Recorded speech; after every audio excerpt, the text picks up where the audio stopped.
కల్వకుంట్ల కవితక్క సో ఈ మధ్య కాలంలో తెలంగాణ రాష్ట్ర రాజకీయాల్లో ఎంత సంచలనం సృష్టిస్తుందో మీ అందరికీ తెలుసు. వరుస ప్రెస్ మీట్లతోటి అటు కవితక్క అప్డేట్స్ అనే ఒక పేజ్ నుంచి అక్కడ అప్డేట్స్ ఇస్తూ సిద్దిపేట మోడల్కి అయితే నిద్ర పడకుండా చేస్తుంది కల్వకుంట్ల కవితక్క. సో ఇట్లా కల్వకుంట్ల కవితక్క అంటే ఈ సిద్దిపేట మోడల్ అనుచరులకు కొంతమందికి మండుతుంది, కానీ పాపులర్ అయిందే కల్వకుంట్ల కవితక్క అనే పేరుతోటి. మీరు మధ్యలో ఏదో ఇంటి పేరు దేవనపల్లి అని మార్చినంత మాత్రాన అదైతే మారది ఆ పేరైతే. సో అయితే ఈ కల్వకుంట్ల కవితక్క వరుసగా ప్రెస్ మీట్లు పెట్టడం, సంచలనాలు రేపుతుండడం, మరోవైపు కవితక్క అప్డేట్స్ పేజ్ నుంచి కొన్ని అప్డేట్స్ అయితే వస్తున్నాయి సిద్దిపేట మోడల్ గురించి.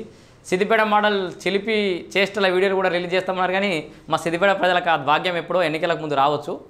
సో ఆ విషయాలు పక్కన పెడితే కల్వకుంట్ల కవితక్క గారు చింతమడకకు వస్తామని ఎప్పుడైతే అనౌన్స్ చేసారో, సో కవితక్క అనౌన్స్ చేయలేదు, వస్తామని చెప్పింది. కవితక్క రావడానికి కొంతమంది చింతమడకు సంబంధించిన వాళ్ళే పోయి ఇన్వైట్ చేయడం అనేది జరిగింది. సో బతుకమ్మ పండుగ మీ అందరు తెలుసు. బతుకమ్మ పండుగకు అంటే ఈ కవితక్క గుర్తొచ్చే పరిస్థితి అయితే గత 10 ఏళ్లలో ఉండే. అయితే ఆ కవితక్క గారు జనరల్గానే ఆడబిడ్డలు అంటే అత్తగారింటికాడ ఎంత గ్రాండ్గా బతుకమ్మ పండుగ అయినా అవగారింటికి పోతేనే వాళ్ళకి సంబరం డబల్ అవుతుంది.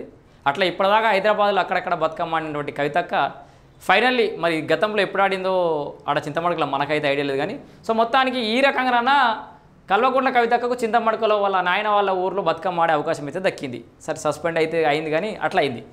ఇక్కడ ముఖ్యమైన విషయాలు కొన్ని గుర్తుపెట్టుకోవాలి మనం. కల్వకుంట్ల కవిత గారు సిద్దిపేటకు రావడం కొన్ని విషయాలు మనం బాగా గమనించాలి.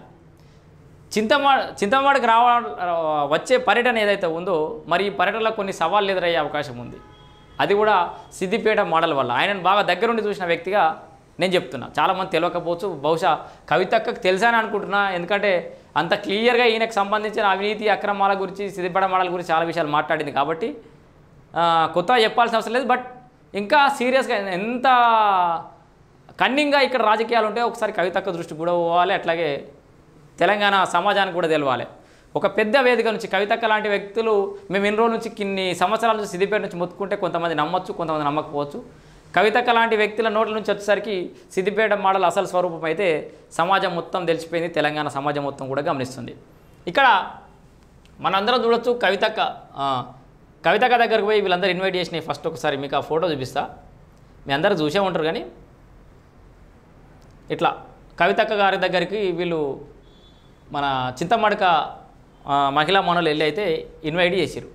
ఇక్కడ ఇన్వైట్ చేసినాక అప్పటి నుంచి మొదలైంది. ఇక్కడ చింతమడకకు కవితక్క అన్నప్పటి నుంచి సిద్దిపేట మోడల్కు చింత పట్టుకున్నది. ఇక్కడ మన టైటిల్ కూడా అదే, సిద్దిపేట మోడల్ చింతమడక. సో ఎందుకు వీళ్ళకు టెన్షన్ పట్టుకున్నదంటే ఉన్న నిజాలని చెప్పబట్టి, శిల్పి చేష్టలన్నీ బయట పెడతానబట్టి, సిద్దిపేట అడుగు పెడితే మళ్ళీ చింతమడకు అడుగు పెడితే మన కుర్చీకి ఏసరు వస్తుందా అని చెప్పేసి కూడా భయపడతారు. వాస్తవానికి బంగారుపల్లెంలో పెట్టించిపోయారు ఈ ప్రాంతాన్ని మన కేసీఆర్ గారు క్లియర్గా రెడీమేడ్ లాగా తీసుకొచ్చి. ఇప్పుడు జీరో నుంచి కష్టపడ్డటువంటి వ్యక్తి కాదు సిద్దిపేట మోడల్. జీరో నుంచి ఒక్కొక్క ఓటు గడప గడప తిరిగి ఓట్లు వేయించుకున్న వ్యక్తి కాదు. మొన్న లాస్ట్ అసెంబ్లీ ఎలక్షన్లలో మనం ఎట్లు ఉరిపించినామో మీ అందరికీ తెలుసు కదా. అయితే బంగారుపల్లెంలో పెట్టిపోతే జర 4 రోజులు మంచిగా చూసుకో అని చెప్పిపోతే దాన్ని మొత్తం కబ్జా చేసే ప్రయత్నం చేయడం. కేసీఆర్ గారి రాజకీయ ప్రస్థానానికి సహకరించినటువంటి అంటే చింతమడకల మొదలు పెట్టుకొని సిద్దిపేట వరకు, సిద్దిపేట నుండి హైదరాబాద్ వరకు, హైదరాబాద్ నుండి ఢిల్లీ దాకా ఆల్మోస్ట్ ఆయన ప్రఖ్యాతి ఎంత దూరం పోయింది అంత దూరం. ఈ మొత్తం ప్రస్థానంలో కేసీఆర్ గారికి సహకరించిన ప్రతి ఒక్క శక్తిని నిర్వీర్యం చేసిండు సిద్దిపేట మోడల్. మీకు ఎవరికైనా అందరికి డౌట్ ఎవరు లేదు, సిద్దిపేట మోడల్ చుట్టూ తిరిగే అనుచర వర్గానికి కూడా చాలామంది తెలుసు. కేసీఆర్ గారి టీమును మొత్తం కొలాప్స్ చేసేసారు. కేసీఆర్ గారి దాకా ఒక్క విషయాన్ని కూడా ఓనియాలి సిద్దిపేట నుంచి ఒక్క విషయం కూడా ఇక్కడ దాకా ఏరనియాలి. అన్ని అబద్ధాలు చెప్పి అంతా బాగానే ఉన్నాయని చెప్పి ఆఖరికి మా మీడియాను కూడా ఇక్కడ మా సీనియర్ జర్నలిస్టులు ఆవేదన వెళ్ళబోసుకుంటారు. మరి ఇప్పుడు ఇక బయట పడతలేరు, ఎందుకంటే ఆల్టర్నేట్ ఎప్పుడు వస్తుందో తెలియక సిద్దిపేటలో గాయనే దిక్కవుతాడేమో అని చెప్పేసి వాళ్ళు బయట పడతలేరు. కానీ వాళ్ళ విషయాలు కూడా సిద్దిపేట జర్నలిస్టుల కష్టాలు కూడా కేసీఆర్ గారి దగ్గర దాకా ఓనియలే. ఆ మధ్యలో ఎప్పుడో పాపం కేసీఆర్ గారు పిలుచుకున్నారట, నాకు కూడా తెలియదు. నేను నిన్న మొన్న జర్నలిస్ట్ని అయితే, కానీ సీనియర్ జర్నలిస్ట్ని పిలుచుకొని మన వాళ్ళందరూ తీసుకురా సిద్దిపేటలో కల్వక చాలా రోజులు మాట్లాడదామని చాలా మంది పిలుచుకున్నారట. పిలుచుకున్నాక వీళ్ళకి సంక్షేమం చూసుకోవాలి, మనం అన్నీ చేయాలి, ఏం చేయలేకపోయినా నేను బిజీలో పడిపోయా అంటే కూడా నేను చేస్తా అన్నాడు. ఆయన భుజాల మీద చేసిండు, కొలాప్స్ కథం. వాళ్ళకు కూడా సిద్దిపేట జర్నలిస్ట్ కూడా చేసింది ఏం లేదు. మన పులిహోర పట్లాలు బాధితులకు వంచినట్టు ఏదో మొన్న వంచిండు. సో ఆ విషయం కొంచెం పక్కకు పెడితే ఇక్కడ కేసీఆర్ గారి టీంని, వాళ్ళ కుటుంబ సభ్యులని, చింతమడకు సంబంధించిన సభ్యులని మొత్తం ఓవరాల్గా కేసీఆర్ ఆనవాళ్ళు లేకుండా చేసిండు సిద్దిపేటలో. ఇవన్నీ ఎందుకు నేను కరెక్ట్గా చెప్పగలుగుతున్నా అంటే ఇప్పుడు యాజ్ ఏ మల్లన్న సాగర్ విక్టిమ్గా, మల్లన్న సాగర్ భూ నిర్వాసితుడిగా నేను కూడా చూసిన అనేక మీటింగ్లలో వందల సార్లు మేము ఒక్కటే అధికారులను ఒక్కటే అడిగినాం, మీకు దయచేసి మీకు దండం పెడతాం, మమ్మల్ని కేసీఆర్ గారి దగ్గర తీసుకోపోరా అని అడిగినాం అంతే.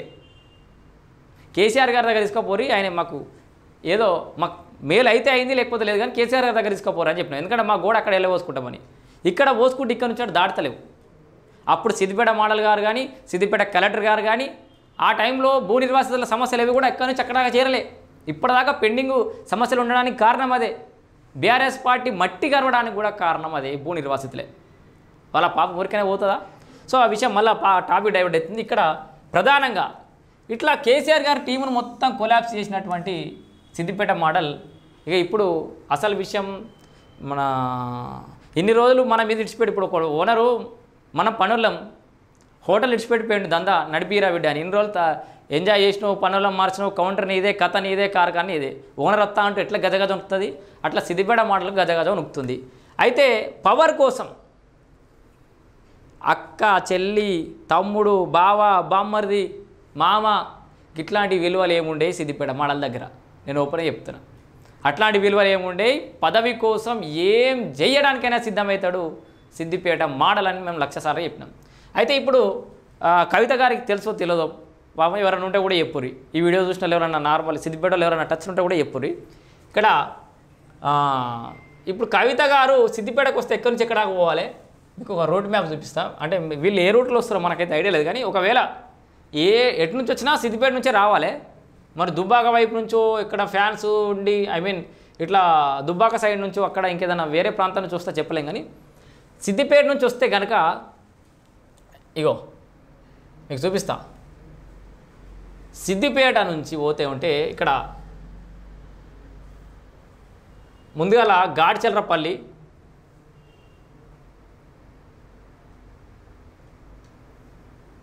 ఇగో ఇటు నుంచి పోవాలి గంభీరరావుపేట రూట్లో, బండచెర్లపల్లి, గాడ్చెల్రపల్లి దాటాలి. ఇక్కడ రాఘవాపూర్కి సంబంధించిన స్టేజ్ ఉంటుంది, పుల్లూరు స్టేజ్ ఉంటుంది. ఇగో ఇక్కడ జనాలు ఎక్కడెక్కడ ఆగుతారో చెప్తున్నా. అక్కడ కవిత గారికి సంబంధించిన మనుషులు ఉండొచ్చు. కవితక్క గారిని వెల్కమ్ చేద్దామని ఇక్కడ ఎవరైనా ఉంటే మేబీ మేడం గారు ఇక్కడ జనాలు తయారు చేసుకోలేదో, మేబీ ఐ డోంట్ నో, మనం అంతా డీప్కి వెళ్ళలే. కానీ ఒకవేళ కవితక్క గారి మనుషులు కనుక లేకపోతే అక్కడ హరీష్ రావు గారి మనుషులు కూడా అక్కడ ఉండొచ్చు, ఏదైనా జరగచ్చు. అక్కడ అట్లాగే రాఘవాపూర్ స్టేజ్ దాటాలి. అక్కడ దాటిన తర్వాత లక్ష్మీదేవిపల్లి స్టేజు, సీతారాంపల్లి మీదుగా చింతమడక పోవాలి. ఈ 4-5 ఏవైతే స్టేజ్లు ఉన్నాయో ఇవన్నీ స్టేజ్ల దగ్గర కూడా సిద్దిపేట మోడల్కు మంచిగా పట్టున్న గ్రామాలే. ఎందుకంటే ఇక వేరే ఎవరు నిలదొక్కునేది కాబట్టి ఆ గ్రామాల దగ్గర జై సిద్దిపేట మోడల్, జై సిద్దిపేట మోడల్ అని అనేటోళ్ళు ఖచ్చితంగా ఉంటారు. దీంట్లో ఎలాంటి డౌట్ అక్కర్లేదు. కవిత గారికి తెలుసో తెలియదో చెప్తున్నాం. మరి అట్లాంటివి కూడా సంఘటన జరుగుతాయి. ఇంకే రకమైన దాన్ని ఏమంటారు, అడ్డుకునే ప్రయత్నాలు ఎన్ని రకాలుగానన్నా జరగవచ్చు సిద్దిపేట మోడల్ దగ్గర నుంచి. ఇక్కడ మనం గుర్తుంచుకోవాల్సింది, వీళ్ళంతా కూడా కవిత గారిని అడ్డుకున్నారు అని అంటే, కవిత గారి మీదకి దాడి జరిగింది అని అంటే కనుక, అంటే ఎదురు దాడి, ప్రతిఘటించడం, కవితకు ప్రతిఘటన ఎదురైతే కనుక అక్కడ వేరే ఎవ్వరి పని లేదు. ఇక్కడ బీజేపీ కోపం లేదు, సిద్దిపేటలో కాంగ్రెస్కి కోపం లేదు, అండ్ కొంతమంది అంటే ఇబ్బంది పడ్డటువంటి బీఆర్ఎస్లకు కూడా ఎవరికి కోపం లేదు. వీళ్ళంతా కూడా ఒక ప్రత్యామ్నాయం కోసం ఎదురు చూస్తున్న వాళ్ళందరూ కూడా, ఎక్సెప్ట్ సిద్దిపేట మోడల్కి తప్పితే కవితను ప్రతిఘటించే అవసరం కానీ అట్లాంటి సిచ్యువేషన్ కానీ సిద్దిపేటలో ఎవరికి లేదు, ఏ పార్టీ లేదు. ఇన్ఫ్యాక్ట్ నాలాంటి చాలామంది ప్రశ్నించే గొంతులు కూడా ఇక్కడ సమస్యలను ఇక్కడ అవినీతి అక్రమాల గురించి మాట్లాడేటోళ్ళు కూడా వెల్కమ్ చేస్తారు. వైనాట్ మేము ఎందుకు వెల్కమ్ చేయం? ఇక్కడ ఒక నియంతని ఒక నిరంకుశత్వ పాలకుడిని కదపడానికి ఒక అవకాశం వస్తుందంటే ఎవరు వద్దన్నారు? ఓపెన్గా చెప్తున్నా. ఇక్కడ బీజేపీ కానీ కాంగ్రెస్ కానీ ఎవరు కూడా ప్రతిఘటించే అవసరం కానీ వాళ్ళకి ఎవరికి లేదు. ఒకవేళ కవితక్క గారి ఈ రూట్ మ్యాప్లో ఈ ప్రయాణంలో ఏ చిన్న ఇబ్బంది జరిగినా ఏదైనా జరిగినా కూడా దానికి ప్రత్యక్షంగా పరోక్షంగా కూడా కాదు, ప్రత్యక్ష కారకుడు సిద్దిపేట మాడలే అవుతాడు. ఆ అవసరం ఆయనకు మాత్రమే ఉంది. అయితే ఇట్లాంటిది ఏదైనా జరిగితే కనుక అది అన్డౌటెడ్లీ కేసీఆర్ గారి మీద జరిగినట్టే ఒక రకంగా కవిత మీద జరిగితే ఆయనే ఆమెను కవిత గారు రాజకీయ పరంగా ఆమె సస్పెండ్ చేసి ఉండొచ్చు కానీ ఆ ఫ్యామిలీ నుంచి దూరం చేసినట్టు కాదు, ఆ ఫ్యామిలీ అస్తిత్వం నుంచి ఆత్మీయత దాంట్లోకి వెళ్ళి విడదీసినట్టయితే కాదు కదా. ఎన్ని రోజులున్నా she a partner in BRS. KTR partner, వాళ్ళంతా పార్ట్నర్స్ అవుతారు. ఆ ప్రాపర్టీ బీఆర్ఎస్ అనే ప్రాపర్టీకి కానీ చింతమడక సిద్దిపేట అనే ప్రాపర్టీకి కానీ వాళ్ళు ఎంతో కొంత భాగస్వాములు అవుతారు తప్పితే పనులు లెక్కన వస్తారు పోతారు. కానీ ఇక్కడ కల్వకుంట్ల కవిత గారిని ప్రతిఘటిస్తే కనుక అది కేసీఆర్ గారిని ప్రతిఘటించినట్టే, సొంత బీఆర్ఎస్ని. అంటే దీంతో తేలిపోతుంది. నాకు తెలిసి బీఆర్ఎస్ పార్టీలో ఉన్న కీలక నేతలు కేటీఆర్ గారికి కానీ రావణకో కవితక్కకో కేసీఆర్ గారికో ఈ దెబ్బతో అర్థమైపోతుంది. ఏ చిన్న డిస్టర్బెన్స్ జరిగినా సొంత ఎక్కడ ఏమైనా వర్కౌట్ కాకపోయినా సిద్దిపేట మోడల్ను ఉండిపోదామని చెప్పేసి ఆయన ఆశ. ఆ సిద్దిపేటనే కదిలిపోతానంటే మాత్రం ఖచ్చితంగా ఆగమయ్యే అవకాశం అయితే ఉంది. ఇక్కడ ఏమైనా డిస్టర్బెన్స్ చేస్తే ఫిక్స్ అయిపోవచ్చు, ఇప్పుడని అర్థమవుతుంది వాళ్ళ కుటుంబానికి. ఈ ఎన్ని రోజులు ఉన్నా సిద్దిపేట మోడల్ మనకు ప్రమాదమే అనే ఒక క్లారిటీ అని వస్తుందని నేను అనుకుంటున్నా. అండ్ వచ్చే వాళ్ళు కూడా కొంచెం క్లారిటీగా ఉంటారు, ఎక్కడ ఏమైనా జరగచ్చు ఈ 4-5 స్టేజ్లు దాటే లోపల. ఎందుకంటే ప్రతిఘటించే వాళ్ళు ఖచ్చితంగా ఉంటారు, ఇక్కడికి వస్తే నచ్చని వాళ్ళు చాలామంది ఉండొచ్చు. సిద్దిపేట మోడల్ అరాజకాలు నచ్చిన వాళ్ళు మాత్రం అందరూ వెల్కమ్ చేస్తారు. They are mostly welcoming. వాళ్ళు ఏం ఇబ్బంది పడకపోయినా, వాళ్ళు ఏం డైరెక్ట్ ఇన్వాల్వ్ కాకపోయినా దూరం నిలబడి చెదలాడుకోవడానికి ఆనందపడేటోళ్ళు చాలామంది ఉన్నారు నాసంటోళ్ళు. సో ఇట్లా సిద్దిపేట మోడల్ చింత ఎప్పుడు తగ్గుతుంది? సో ఆ చింత తగ్గే అవకాశం ఏమైనా ఉన్నదా? తట్టా బుట్ట చదువుకొని అట్లా పడిపోయే అవకాశం ఏమైనా ఉన్నదా?